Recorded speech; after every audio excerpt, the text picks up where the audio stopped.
by asking you, did you always, ever want to be a king? Well, the honest answer is yes.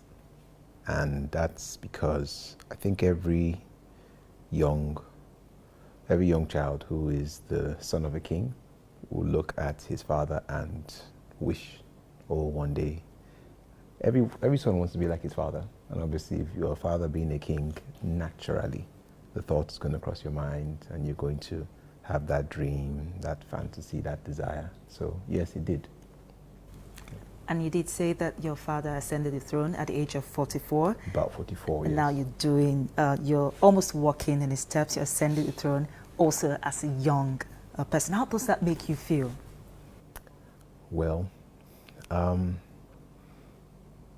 not entirely sure how it makes me feel, because you can't plan that, oh, by the time I'm this certain age, I would like to be king, because that inevitably means you are wishing or pushing somebody out who would, well, in this case, my predecessor is my uncle, but wishing or anticipating that you are trying to push out your father, which you don't want to do or imagine. So it's bittersweet. It's happened, but you've also lost someone dear to you for it to happen. And I think it also goes hand in hand with the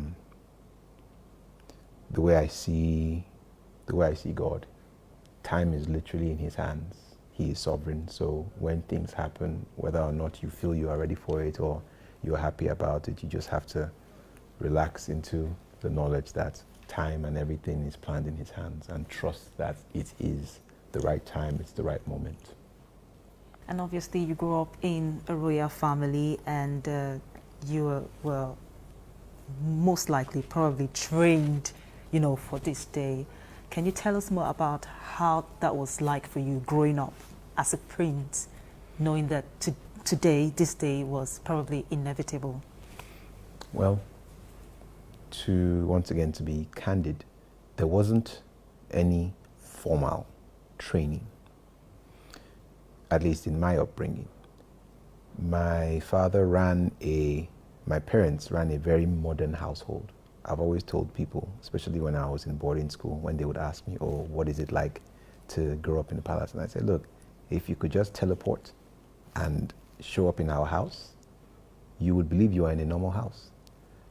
You'd see my dad reclined watching TV with his children, watching his sons playing video games. And we lived a very regular life. But obviously, because there was so much palace activity going on, you naturally observed what was going on. My father almost never taught me and said, this is how you do this. He almost never did that.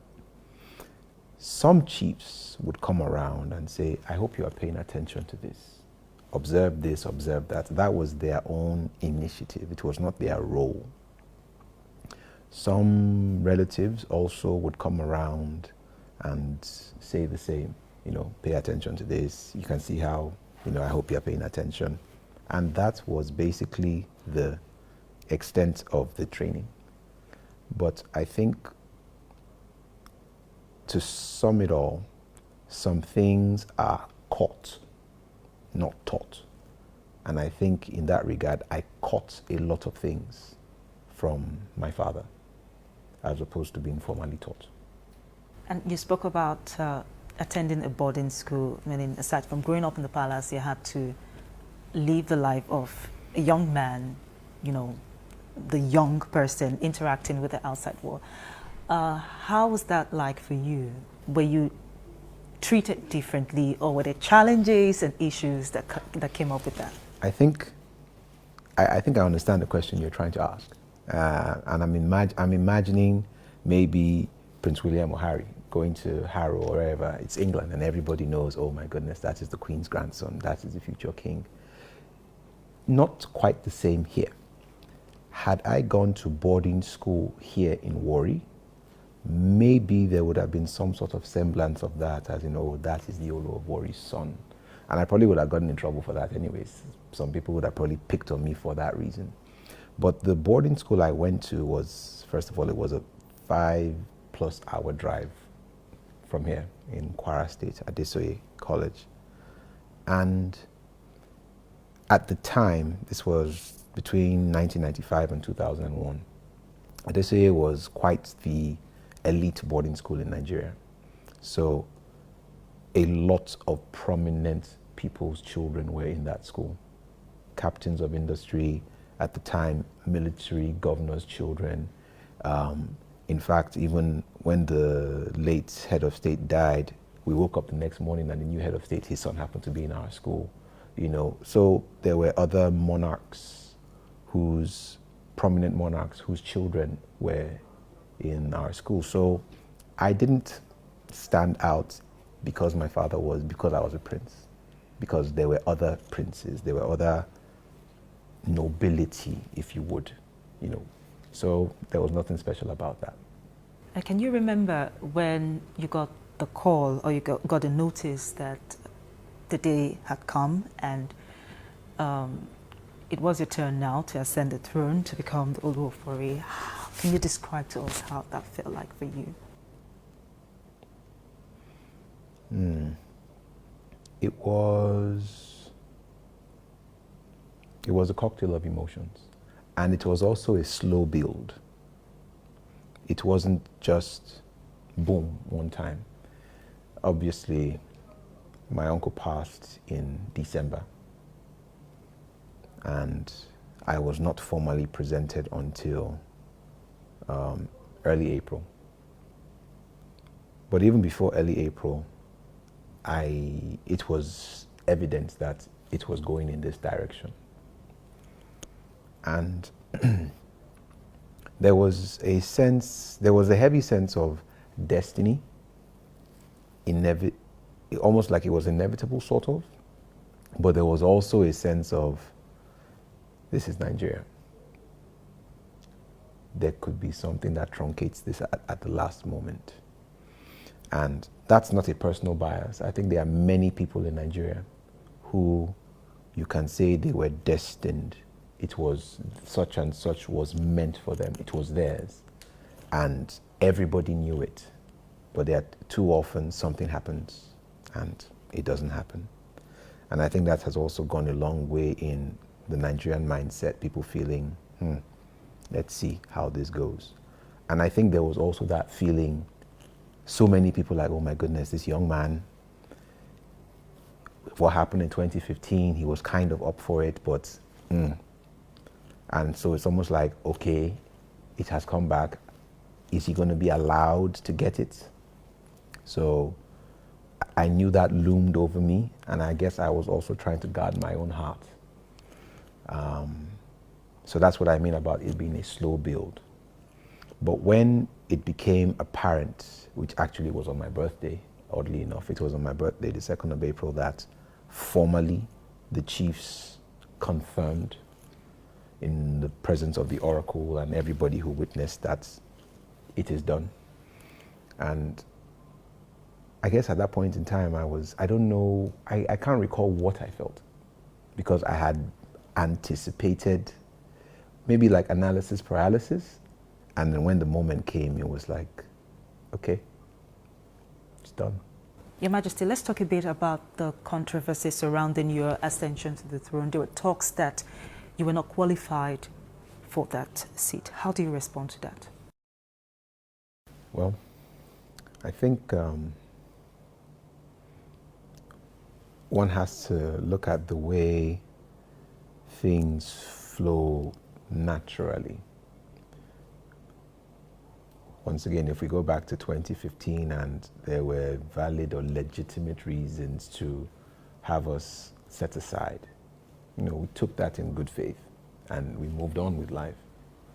And nothing changes. And the same instrument that was used to set us aside is the same instrument that has brought us back. And with such overwhelming support, yes, there are voices who as I alluded to earlier, interpret it a different way. And that's fine, you know. The Bible says, woe if all men speak well of you. So I guess I'm in good company knowing that, okay, not everybody is speaking well of me. That's fine. You know, and it's not just for today or just for this process. Even going forward into the reign, you don't expect that all the time everyone is going to be happy with your decisions or the circumstances around your reign. People will always have in their mind legitimate reason to feel this is not right. And you still have to take that in good faith, you know. So it's the human way. I am at peace with the process because I didn't lobby, I did not manipulate, I didn't fight for it. In fact, I supported what happened in 2015. Could have cried, could have gone to court, but in all ways possible, material, emotional, prayers supported the process. And I guess that's how nature has a way, God has a way of doing its own thing. And that's simply what I believe this is. You know, it comes with its own bag of emotions, but that's plainly what this is. Yeah, and you know, those issues that refuse to die away, like we woke up this morning to the police saying that they wanted to question two princes with regards to the crown of the Olu of Warri missing. I'm thinking that is also coming from all this controversy. Can you tell us more about that? Is that true? Is the crown missing? Well, first of all, when you say the crown, there are several crowns. There are a lot of crowns. So the crowns my eyes have seen, tens, probably coming to about, there are a lot. Let me not try to put a number on it. So when they say a crown is missing, okay, do you know exactly which one? Because they're labeled as well.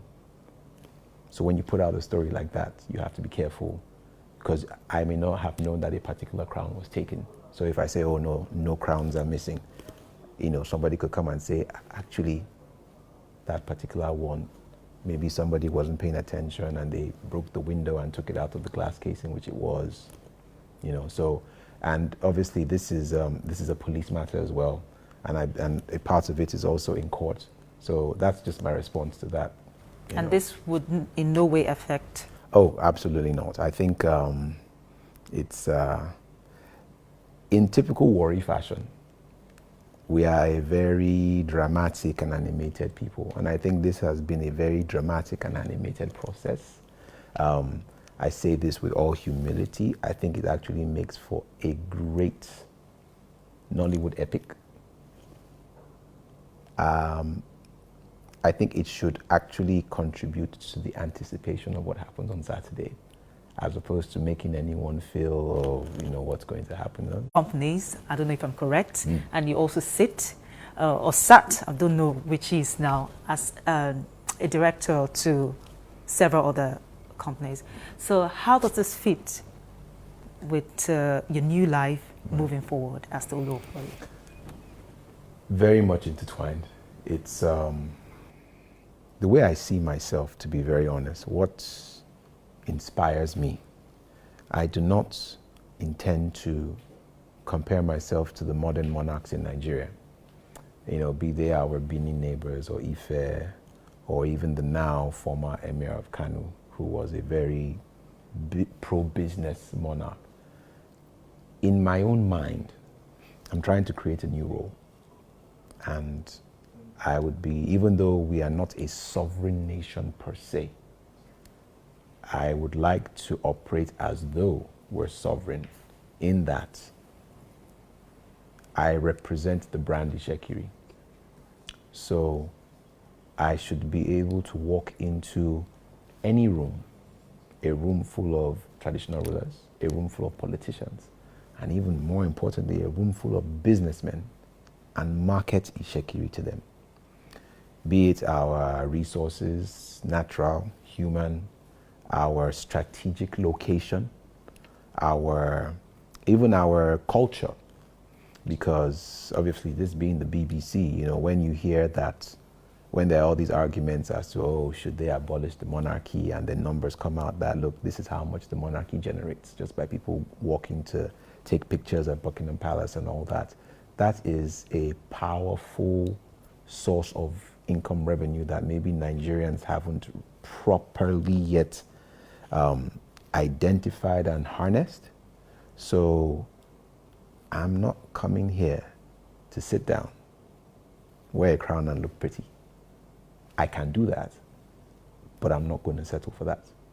And I think when your leader is seen driving, your brand, I think it attracts the best quality of investment that you desire as a people. So you spoke about resources, talking about the bit about you being a serial entrepreneur and coming from there to, You spoke about businesses and resources. And this brings me back to a question I have, Your Majesty.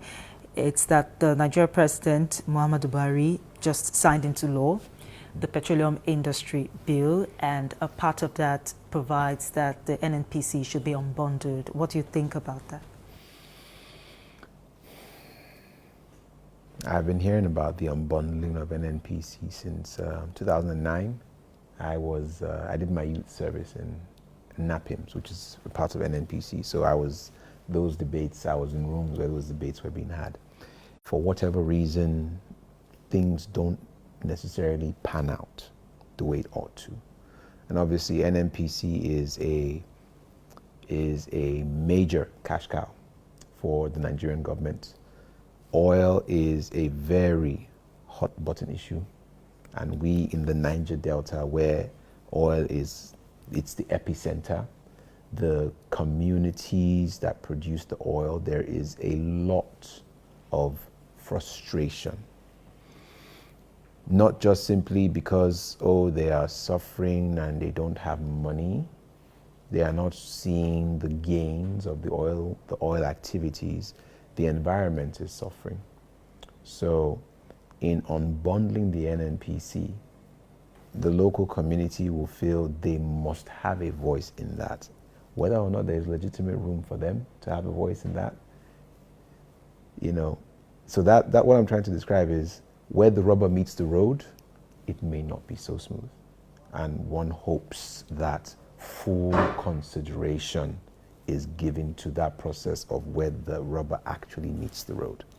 And that law also provides for 3% for the economy. They contribute a huge, percentage, a huge chunk of that. How do you see that? Do you think it's acceptable? Well, everyone will try their best with what they are given. Back to boarding school, we used to joke and say, you can tell an efficient manager of resources when you serve them rice and stew. No matter how plenty the rice is and the stew not so much, if they can make that stew straight, both sides can say that's too small. Some can say, well, it's all you have, make do with it. I think we should begin by, even if we acknowledge 3%, it's not enough. When you demonstrate to the federal government or NNPC or whoever, look at what we have done with the 3%. I think it wouldn't be too difficult to encourage them to raise it up to 5%, because I believe the federal government wants to see the Niger Delta prosper. So when someone is demonstrating, and once again, I'm a Christian, so I'm thinking about the parable of the talents. The one that was given 5 talents, 10 talents, and the one with the 1 talent. So it's not necessarily whether you are given 1%, 5%, 10%. What you are given, is there added value? So the person who has given it to you, when he comes around and wants to give accounts, and you're demonstrating, see what we've done, see what we've done, see what we've done. If our community is able to work together and have things to show with that 3%, and maybe one or two neighboring communities, not so much. If we ask for that, yes, it may be unfair, but that we demonstrated efficiency, it makes it easier or more palatable to the ears of the decision makers. Say, okay, they've done well. You can encourage them with some more. If we just go the typical way of demanding it's not good, it's not enough, look, okay, you make the situation worse. So I'm not saying 3% is fine, let's settle for it. Let us demonstrate capacity and efficiency with it, and then present a case for more. So I think that's how I would respond to that. Your Majesty, you begin a new life as a king in a bit. What is your primary goal or objective, if you like, for your people? What is that thing that you hope to achieve in your first 100 days in office, if you like, or the first few months you spend as the Olu of Warri?